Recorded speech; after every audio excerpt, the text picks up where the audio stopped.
वंदे मातरम। मैं शिवनाथ पाल जाधव, आचार्य उच्च माध्यमिक आदर्श विद्या मंदिर, विवेकानंदपुरम, रणथंभौर रोड, सवाई माधोपुर, राजस्थान। प्रिय दर्शक बंधु भगिनियों, मैं आपकी एवं आपके परिजनों की कुशलता के साथ साथ सभी के उत्तम स्वास्थ्य की मंगल कामना करते हुए आज दिनांक 5 जनवरी 2021 मंगलवार को कक्षा सप्तमी कैखे विषय हिंदी बसंत भाग 2 के पाठ क्रमांक 13 एक तिनका कविता से संबंधित पाठ के अभ्यास प्रश्नोत्तरों के संकेतों पर चर्चा के लिए आप सभी के समक्ष उपस्थित हूँ। आशा विश्वास है कि आप ध्यानपूर्वक वीडियो को देखते हुए सुनकर आवश्यकता अनुसार लेखन करते हुए कठिनाई का संकलन भी करते चलेंगे एवं इसी अपेक्षित सहयोग के लिए पुनश्च धन्यवाद देते हुए मैं अपना विषय आरंभ कर रहा हूँ। प्रश्नोत्तर की श्रृंखला में पहला बिंदु है कविता से, अर्थात कविता से संबंधित कुछ प्रश्नोत्तर इस खंड में है। पहला प्रश्न यह है, इन्होंने दिया है कविता की पंक्तियों को सामान्य वाक्य में बदलने के लिए इन्होंने कहा है। कै में एक दिन जब था मुंडेरे पर खड़ा,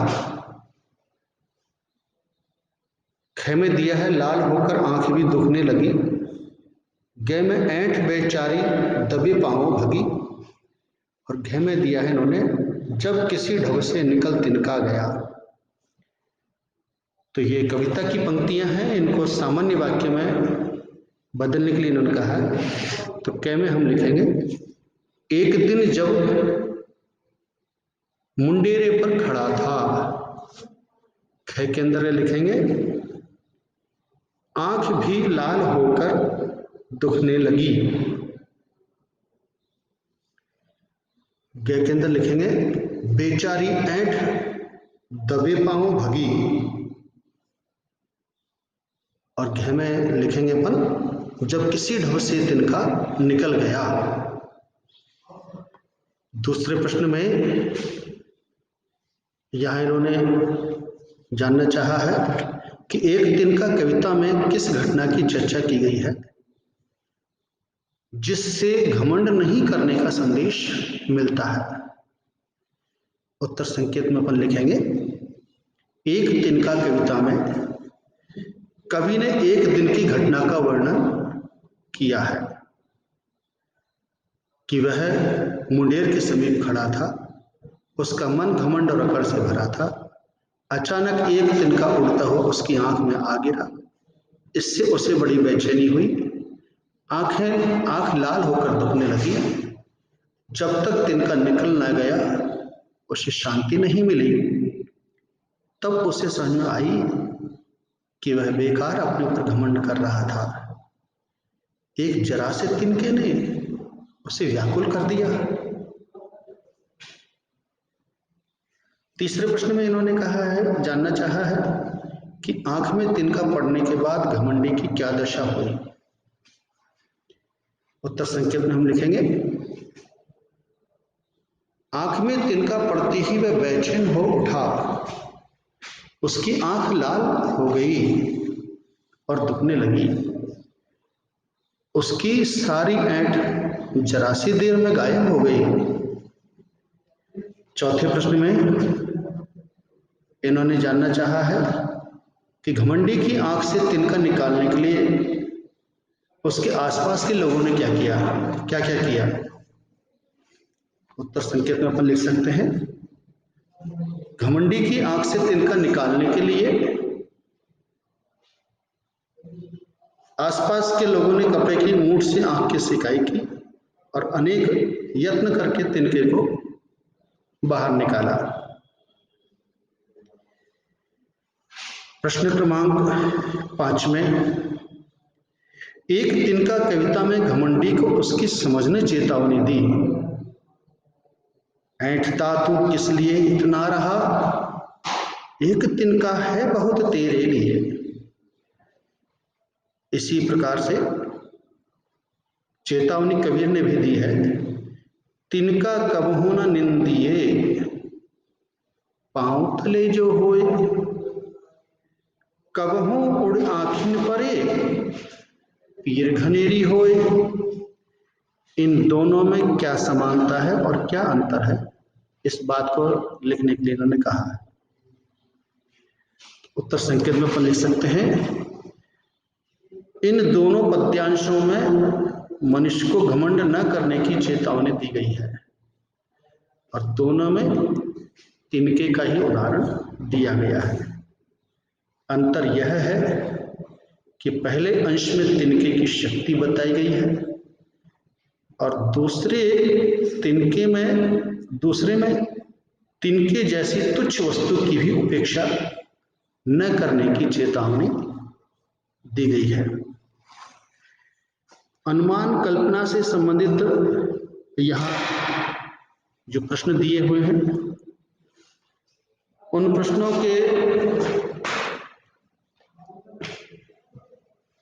वे प्रश्न परीक्षा की दृष्टि से उपयोगी नहीं है। हाँ, अनुभव की दृष्टि से अपन जानकारी कर सकते हैं, सीख सकते हैं। परीक्षा की दृष्टि से विशेष उपयोग नहीं है, इसलिए इनके उत्तर संकेत के चर्चा यहाँ नहीं कर रहे हैं। तीसरा बिंदु है भाषा की बात। भाषा की बात में इन्होंने जानकारी दी है और कुछ रिक्त स्थान बना के दिए हैं प्रश्नों के। उसकी दृष्टि से इन्होंने बताया कि किसी ढब से निकलने का अर्थ है किसी ढंग से निकलना। यहाँ ढब से शब्द का अर्थ है तरीका या विधि। इस प्रकार के वाक्य कई बार काम में आते हैं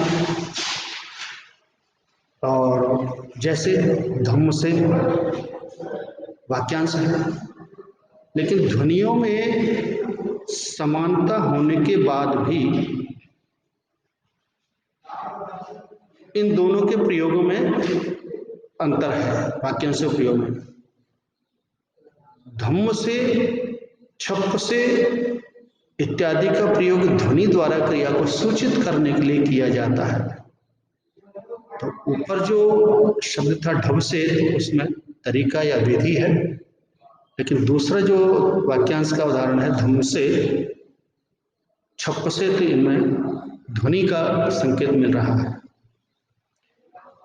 इसी प्रकार से कुछ ध्वनि द्वारा क्रिया को सूचित करने वाले वाक्यांश और kuch अधूरे वाक्य दिए हुए हैं। तो उचित वाक्यांश चुन करके वाक्यों के खाली स्थान में भरने के लिए इन्होंने कहा है। मंजूषा में इन्होंने दिया है छप से, टप से, थर्र से, फुर्र से, सन्न से। ये इस प्रकार के छोटे छोटे वाक्यांश हैं, इनका वाक्यों में प्रयोग करने के लिए कहा है। पहला वाक्य यहाँ दिया है मेंढक पानी में, यहाँ रिक्त स्थान दिया है तो वहां लिखना है अपने को छप से कूद गया, अर्थात मेंढक के पानी में कूदने की जो आवाज है उसको लिखा है यहाँ पे छप से कूद गया। दूसरे वाक्य में नल बंद होने के बाद पानी की एक बूंद टप से चो गई, टप से चो गई, यहाँ रिक्त स्थान में आ रहा है टप से। गय के अंतर्गत लिखा है इन्होंने शोर होते ही चिड़िया, और रिक्त स्थान खाली छोड़ा है उड़ी। तो यहाँ पर हम उत्तर संकेत में लिख रहे हैं फुर्र से उड़ी, फुर्र से उड़ी। घय के अंतर्गत दो रिक्त स्थान दिए हैं। ठंडी हवा सन से गुजरी, मैं ठंड में थर्र से कांप गया। इस प्रकार से यहाँ रिक्त स्थान है। सामान्य जानकारी के लिए वाक्यांश दिए हैं, ऐसा अपन काम में लेते रहते प्रयोग। इसी के साथ साथ इस पाठ से संबंधित प्रश्नोत्तर संकेतों का जो संच था यह पूरा हुआ। आपने ध्यानपूर्वक देखा, सुना, समझा और सहयोग किया, इसके लिए पुनः धन्यवाद देते हुए मैं अपनी वाणी को यही विराम देता हूँ।